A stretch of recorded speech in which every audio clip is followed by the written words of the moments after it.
All right. Okay, everyone, thank you for coming and taking the time to listen a little bit about Wonder and what it's going to be like. This is Starr. She is going to be our MC and our emotional speaker for the day of the event.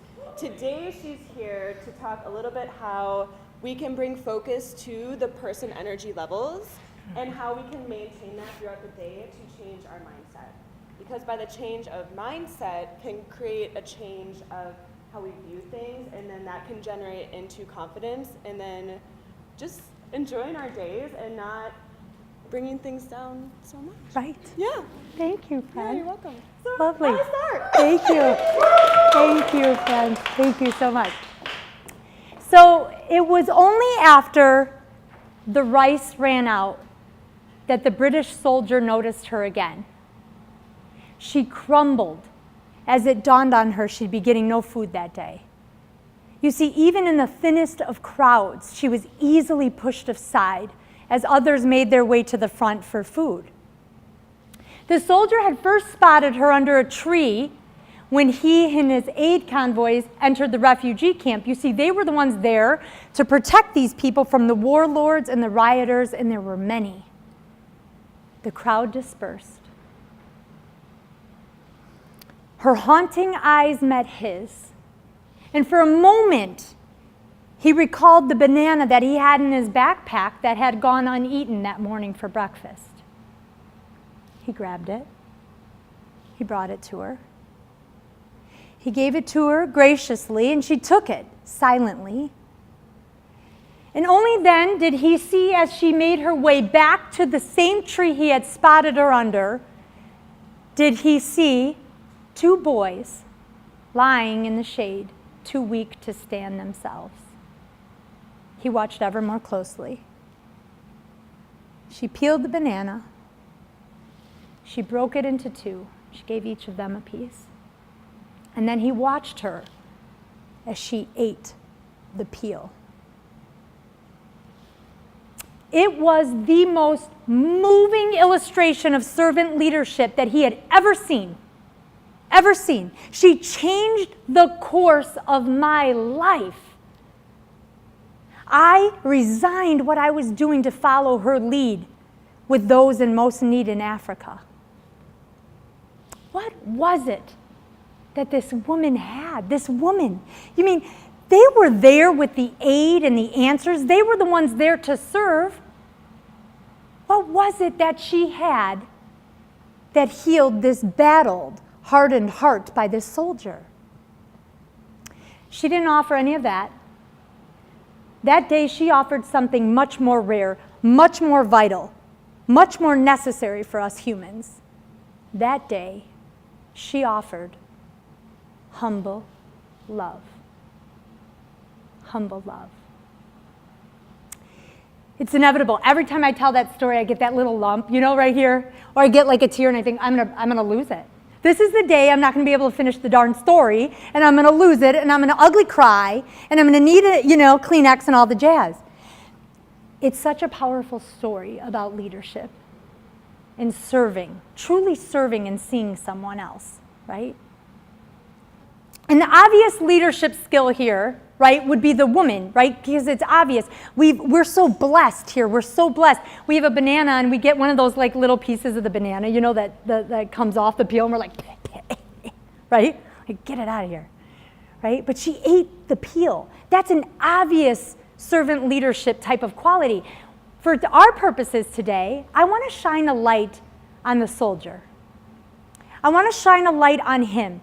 Because, he was there amongst his busy day. His job was not to offer her a banana. That was not his job. That's not why he was there. He was there to serve these people, protect them, keep them, give them aid, and serve them. He was not there to go above and beyond. But because he chose family, he chose to be present, he chose to see her. Not just the American, hi, how are you, good to see you. I don't wait to hear the response. Hey, car, how are you? Keep it moving. I don't wait to hear the response. Not one of those. He saw her. He looked in her eyes and he saw her. He saw her pain. He saw her hurt. He saw her frustration. And then not only was he present, family, but he also then had the courage to act. That's what leadership is it's not just being present and in the moment and truly seeing the human or the humans in front of us. It's also then having the courage to act on what we see, what we feel the other person might need. Okay, I'm going to have you close your eyes, you beautiful humans. One moment. Relax your body, okay? Take your shoulders down for a moment. If you have your legs crossed, ladies, I'm going to ask that you just try to ground yourself to the floor, nice and easy. Maybe hands on your lap, cheekbones down. Just get nice and cozy, back nice and straight. And I just want you to breathe for one moment. In through your nose. Try to hold for 3 seconds. And blow out for 8. In for 5. Hold for 3. And push out for 8. From your very core, push that out. One more. In through your nose. Hold for 3 if you can. Swallow it if you can. And blow out for 8.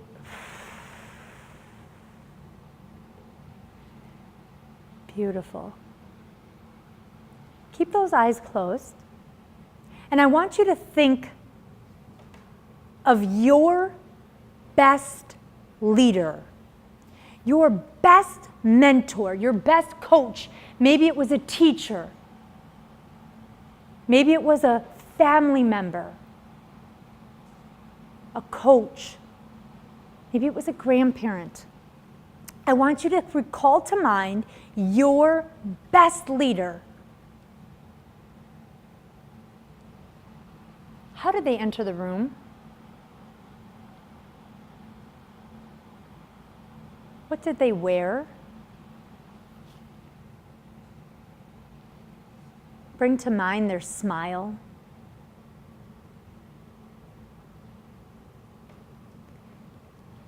I want you to shift your thinking for one moment. I want you to think, why did you choose that person? Family, you could have chose any person. Thousands of people have come in and out of your life, maybe hundreds of leaders, teachers, coaches, mentors, bosses. Why did you choose that one person? What characteristics did they possess?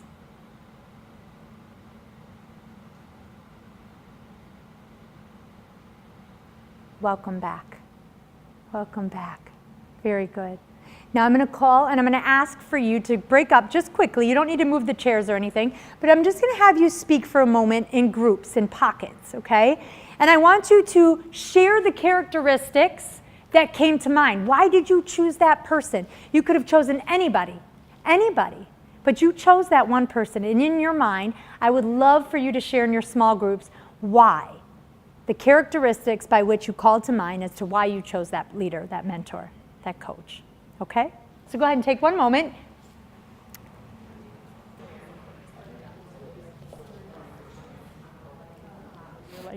We're ready to rock right now. How was that in your small groups? Lovely? Awesome. Did it give you good energy to hear some of what others were speaking of when they called to mind their leader? Let's make our thinking visible, right? So for the larger group. So where we felt in our heart when we were silent, we shared in small groups. Let's now share it with the larger group. What are some of the characteristics and or who we chose and why we chose that person? Let's just share it nice and loud with the group. Anybody and everybody. I'm not going to make eye contact because this is where people say like, oh no, she's looking at me. Darn it, I got to speak now. Nope, none of that. If you feel moved to speak, I would love to hear your voice. I chose the words humble, powerful, and gripping when I thought. Wow. Yeah. Awesome. 2 claps for that. Very good. Let's try that again. 2 claps for that. Poor thing's coffee, right? I mean, we got smoothies and balancing acts. Mark, awesome. Okay, so tell me more. Like, when you say the words, they can mean something different to all of us, right? We talk about humility, but what does that mean to you, babe? So I think when I went off the idea of said when they come to the room, like what Yes. feeling you get from them. When he enters the room, he's not showy, he's not extra, he's not like, notice me. So the humble comes from that. There's this like Awesome. bit of like, I understand what I have, but I don't want to be gloaty about it. Yes. But when he does walk in the room, you sense this great power of positivity coming from this person. Awesome. And then the gripping is the moment they start speaking, you're just drawn in. There's nothing around us. Got except for it. that person speaking, which is pretty cool. Fabulous. So you're captivated, right? Yes.